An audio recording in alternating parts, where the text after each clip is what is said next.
Good afternoon. My name is Arlette Rodolfo Betancourt, and I'm going to present a topic, teaching reading for my master's degree. Let's start by talking about what is reading. Well, reading is one of the core skills in second language acquisition. Reading and listening are known for being receptive skills. Writing and speaking are productive skills. Why reading is a receptive skill? Because it involves receiving and understanding information. Some authors say that this is a passive skill, but it is quite far from a passive skill, as it is in constant process of different activities like guessing, hypothesizing, anticipating, and predicting a text. Effective reading means being able to read accurately and efficiently and to be able to understand as much of a passage as you need in order to achieve your purpose. That is what Reno and Swan said in 1986. Why do we read? Well, we read for two reasons, pleasure and information. For pleasure is the one students do for fun, or we do for fun, at our own pace. Pleasure reading, or free voluntary reading, has a powerful effect on the development of literacy-related aspects of language. When we read for information, is the one or the activity students do at school or for a certain task. Developing reading skills require the use of different text types and packages. Why do we teach reading?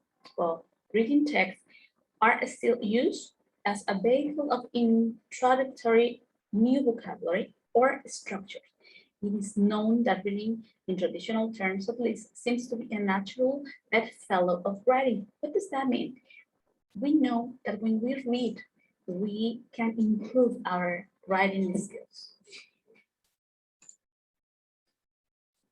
Benefits of reading. Well, it can give a person many different benefits.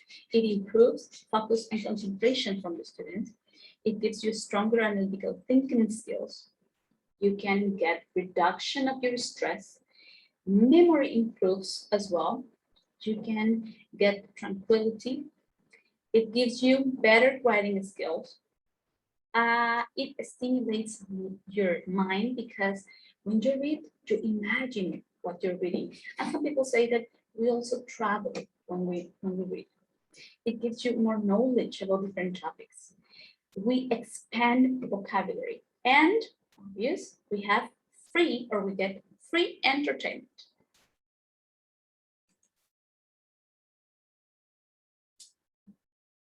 What types of reading do we have? Well, we have two.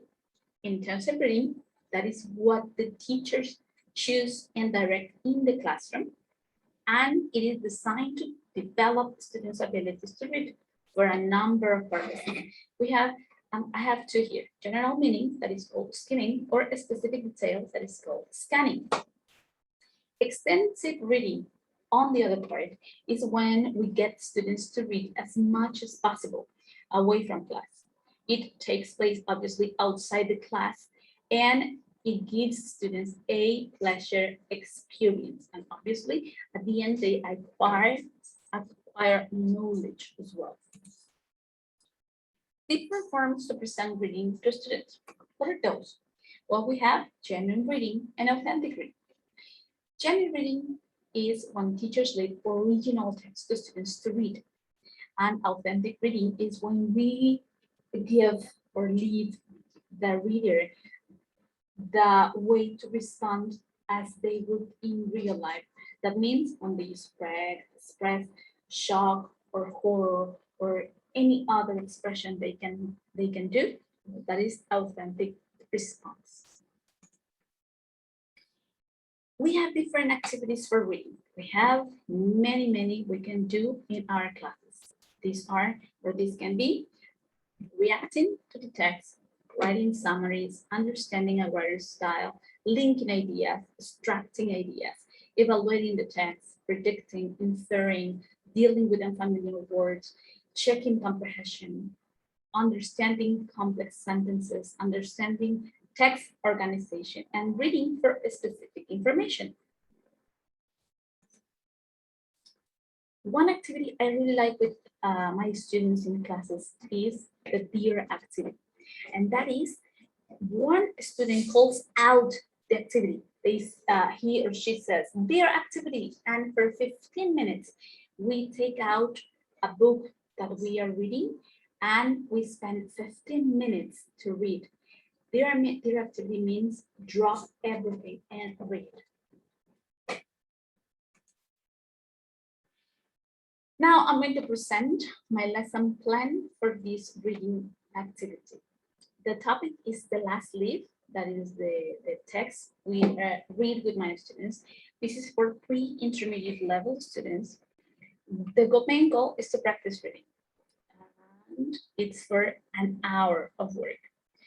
The lesson objective obviously is to practice with reading, and the learners will be able to practice with past tense and present perfect in different situations. Also, they will enrich vocabulary with this text. I like to work reading with 3 different actions: before reading, while reading, and after.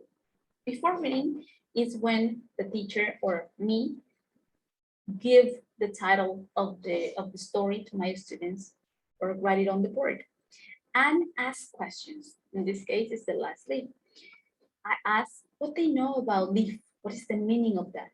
And with the title, the last leaf, what do they imagine the text is going to be about? This text was taken from this book, Easy Reading Selections in English, that I worked with when I was a student as well. While reading, students then together read out loud. This can be one by one.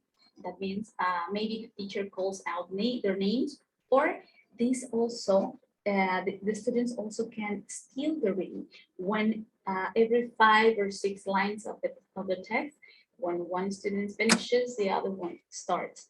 And that is a good practice of the activity. At the middle of the text, we have some comprehension questions. So everybody has to answer the questions together in a discussion, and we work as well speaking with this activity. Then we continue reading and with the second part of the text, and we are going to find also another questionnaire about what we have read. This shows comprehension from the students. They can either participate or the teacher asks to the students. After we have read the whole text, students can find in their copies some activities about the text. This can be vocabulary or grammar. In this case, we have vocabulary. They have to circle the term with the similar meaning to the words at the front. And then we also have another one that it has to be with the past tense and the present perfect. That is to change the sentences from the past tense into past perfect, present perfect, sorry. And well, with this activity, they practice what they have seen in the story. The materials we are going to use or we use are the text in different copies, and obviously with the activities, pencil and colors. Reference is the book, Easy Reading Selections in English, and homework or tasks. We can work with the questionnaires and also the activities from the text. What can we do, or what can students do for homework? Well, students can draw a cartoon summarizing what they read. They really enjoy this activity. That's why I put colors here, because they color, or they can do it with a pencil only, the cartoon. They really, really enjoy doing this because they create something with this reading. And the feedback, it could be the revision of the activities with the teacher and the discussion of the text. That means what they really liked about the text, what they really enjoyed about it. And this is a really, really good story to read with students.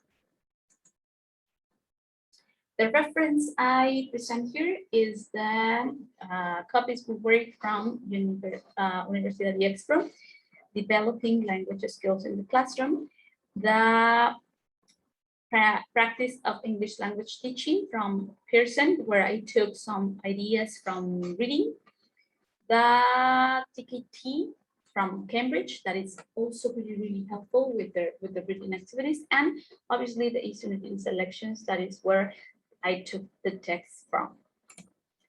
And well, that's all. Thank you. I really enjoy teaching reading to my students, and I hope you really enjoy this activity.